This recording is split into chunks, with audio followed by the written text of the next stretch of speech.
Hey guys, welcome back to another video. So, we just got some huge, major announcements for Avengers Doomsday, and I was not expecting that today of all days. Like, I just came back from 3 days in Sydney.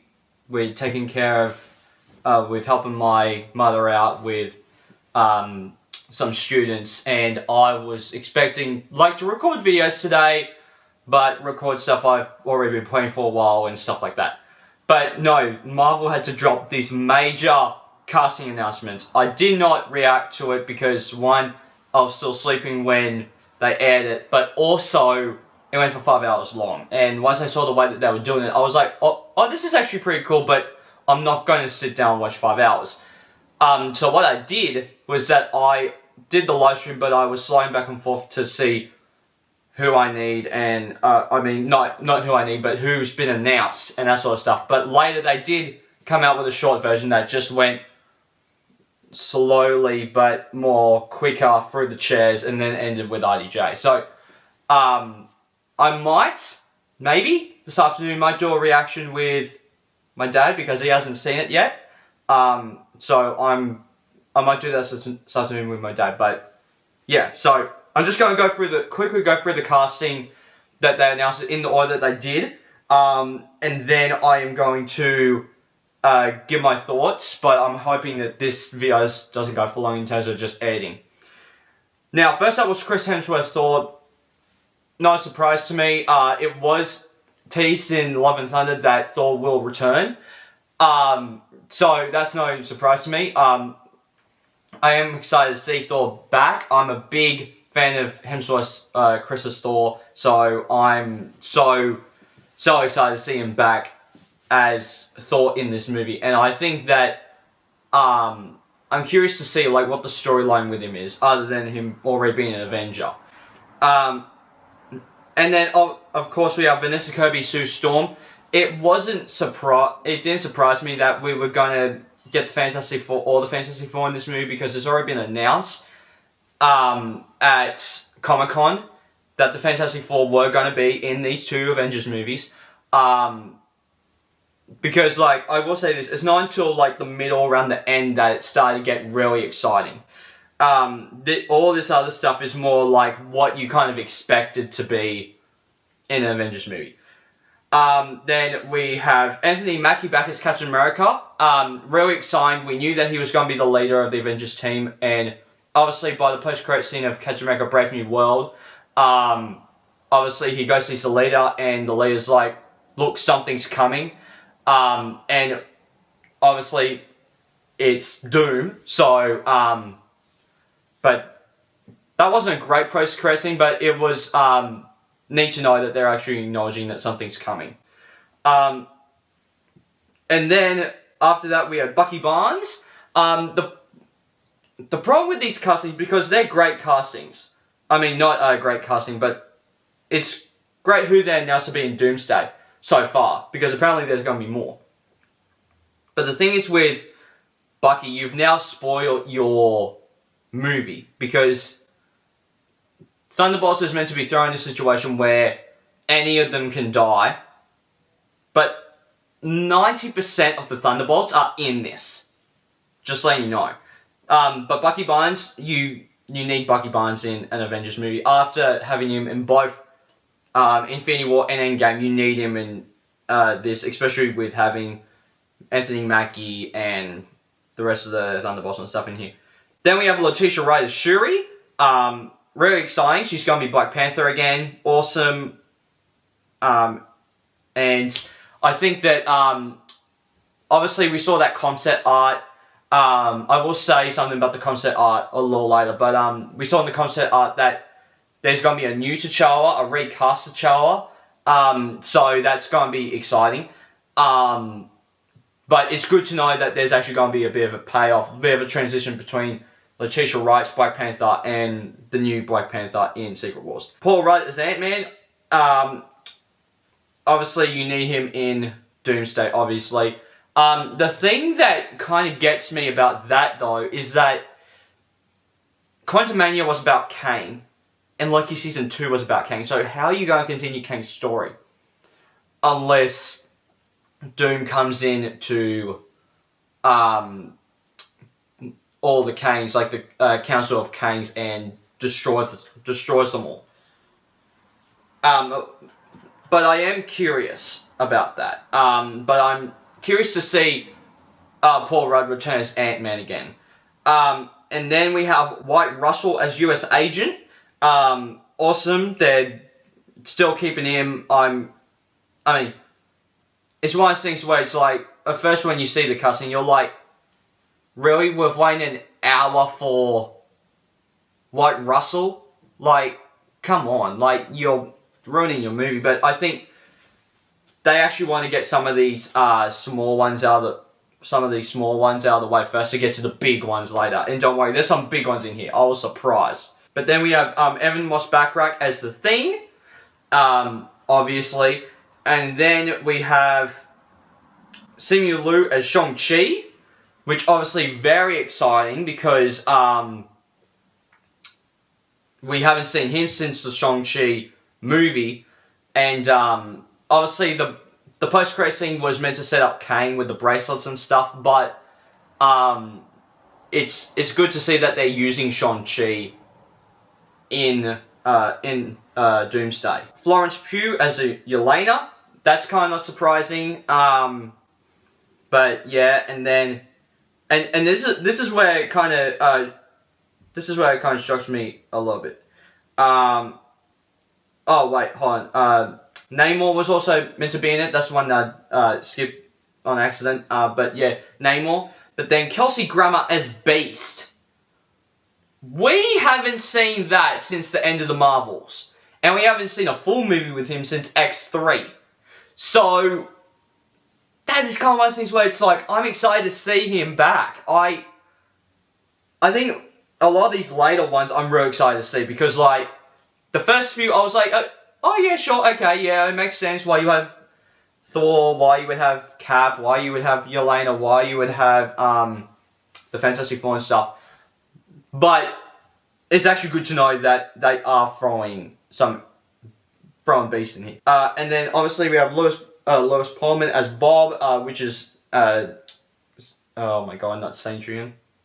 My god, not Sinestro. Frick, what's his name? Oh, I can't remember, but Centurion, right? Centurion.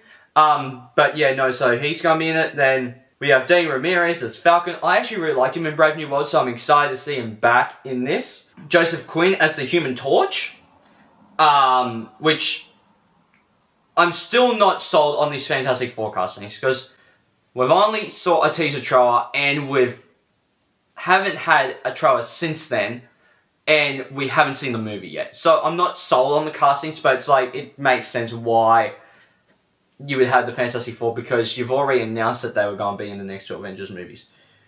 And then we have David Harbour, Red Guardian. Really exciting. I'm excited to see what... it's exciting to see that, like, we're actually seeing these characters this year and they're going to carry over into Avengers. I'm curious if Thunderbolts actually ends on a... not a cliffhanger, but a bit of a... shocking surprise or something of like, oh my god, this is like what we've been waiting for. And then we have Winston Duke as M'Baku. Really cool. I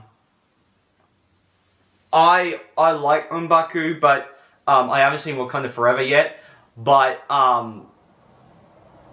that's one of those characters that I could like kind of leave without in terms of Avengers. It makes sense for him to be in Infinity War and Endgame because that was around the time that Black Panther came out and he was a big part of Black Panther. So, like, but the thing is that, like, even if you left M'Baku out, I wouldn't be screaming like, no, why is M'Baku not in it? But then we have Hannah Cameron as Ghost. Obviously, really cool seeing her in Thunderbolts later. But really, really cool to see that she's actually going to be in this movie. And then, here's the first shocker. Like, from here down, the last two are not two shockers, but here to... I want to say one. The next 7 here are shockers. Next we have Tom Hiddleston as Loki. Like, my god, like, I wasn't expecting to see his name pop up in this. Because, like, Loki Season 2 ended him with On the Tree and tying all the timelines together and stuff. So, I'm curious how they're actually going to get Tom Hiddleston in the story again. Because because it's like, what happens if he goes out of the timeline? Like, does the timelines go back to what they were, which is just all messy again and all disconnected? So I'm actually excited to see, like, the Thor and Loki relationship again. And also, like, I'm excited to see what the role of Loki's going to be in this movie. So I'm very excited. So, but yeah, like, obviously, by all these announcements, I definitely need to do another MCU rewatch from Phase 1 and the X-Men movies and stuff like that, which I'm very excited to do. So I'm very excited for that. So then we have Patrick Stewart back as Professor X. Now, another variant played by Professor X. So, not the X-Men 3 one, not the Logan one, not the Multiverse of Madness one, another one played by Professor X. That was cool. That is so cool to know. I'm happy to see that they're bringing back the original, like, 2000s castings, even though that I wouldn't mind seeing, like, Michael Fassbender and James McAvoy's versions of the characters, and, like, that first class to Dark Phoenix era of cast of the X-Men coming into this movie. I'm more happy that it's actually the trilogy casting. So I'm very excited to see Patrick Stewart. Then Ian McKellen. Ian McKellen's back as Magneto.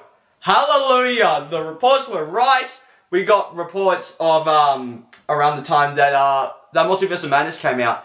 I think Ian McKellen was saying that Professor X,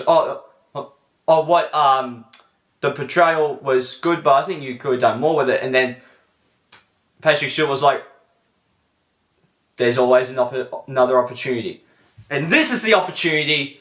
We get Patrick Stewart and Ian McKellen back as Professor X and Magneto. I'm very excited for this. This is so exciting. And then the next shock. Alan Cumming as Nightcrawler. We haven't seen this guy since X2. Like, what? The crazy thing is that, like, he didn't like the makeup. So, the fact that he's coming back is a big deal. I really like Alan Cumming's Nightcrawler. And the fact that he wasn't even used in X-Men 3 or Days of Future Past is crazy to me. Like, they bring back Famke Janssen for X-Men 3, The Wolverine, and Days of Future Past, but they do not even touch Nightcrawler since X2 in 2003, 2004? Yeah, 2003. So I'm very excited that Alan Cumming's Nightcrawler is now coming to the MCU. That is exciting. And then we have Rebecca Ramunjan as Mystique. Yes, we finally get her Mystique in the MCU. That is amazing. I love how we're actually going to get to see her play Mystique again in the MCU. That is exciting to me. And then, another shocking one. James Marsden as Cyclops. Hallelujah. We are getting the GOAT. After X-Men 97, we saw what the potential can be with Cyclops. So, the fact that, and he was even hiding stuff in those interviews for Sonic 3. If you see interviews for him when everyone mentions Deadpool and Wolverine or X-Men questions, he's dodging so hard. Like, he knew that the fans wanted him to be back as Cyclops and want his Cyclops to get his due. And he's finally going to get it in Avengers Doomsday. Let's go. I'm excited, boys. And then next is actually Channing Tatum as Gambit. like, obviously, we heard the whole thing of that deleted scene of him with the Doctor Strange portal in his eye, appearing in the background at the end of Deadpool and Wolverine before Deadpool's actually gone through the tape of Johnny Storm. And it's actually very, very cool that we're actually getting him back as the character. And I'm actually very excited. And then we obviously have Pedro Pascal as Reed Richards. Obviously, need to have the leader of the Fantastic Four. Need the smartest man alive. So I'm happy to see that he's actually in this movie. And the last one, of course, is Robert Downey Jr. as Doctor Doom. I am excited to see what Doom's going to do. Now, there was a tweet that came out for this casting where Robert Downey Jr. was basically tweeting at Marvel Studios going like, oh, it seems more like a rose. Seems like that there's room for more, right? And then Marvel Studios said something like, oh, there's always time for more or something. So, this is just the snippet of the casting. Because I am going to do a rank, like, top 15 characters that I think that Marvel is going to announce, or whether if it's Secret Wars, or like cameos I think they're going to say for Secret Wars, or something like that. Because we haven't got any more X-Men except for Beast, Professor X, Cyclops, Magneto, Nightcrawler, and Mystique. We only got 7. 7! Oh, wait, no. Wait, what? Beast, Cyclops, Professor X, Mystique, Magneto, Gambit. We didn't get a lot. We only got James Marsden. Hold on, sorry, I need to count. But we definitely didn't get a lot, right? Because we only got... Yeah, we only got 7, right? So, we only got 7 X-Men. We didn't get anything of a Jean Grey, or a Storm, or an Iceman, a Kitty Pryde, a Rogue. I'm going to do a top 10 to top 15 characters that I want to see announced, or cast members I want to see announced for Doomsday. I'll also do one for Secret Wars, because I think that there might be some that they'll save for Secret Wars that they won't do in Doomsday. So I'll do those 2 videos, definitely. But I want to get this one out of the way because this was a big thing, and I was like, yes, I'm definitely going to do this. So, guys, all week I'll be doing covers, not covers, not like music covers, but I will be covering and doing videos on Avengers Doomsday, Secret Wars, all that. So guys, please hit the like button down below if you haven't already. Subscribe, also the little bell icon to get notified future videos. I'll see you guys next time. Take care. Bye. Hey there. Subscribe to my channel. And also press this bell icon.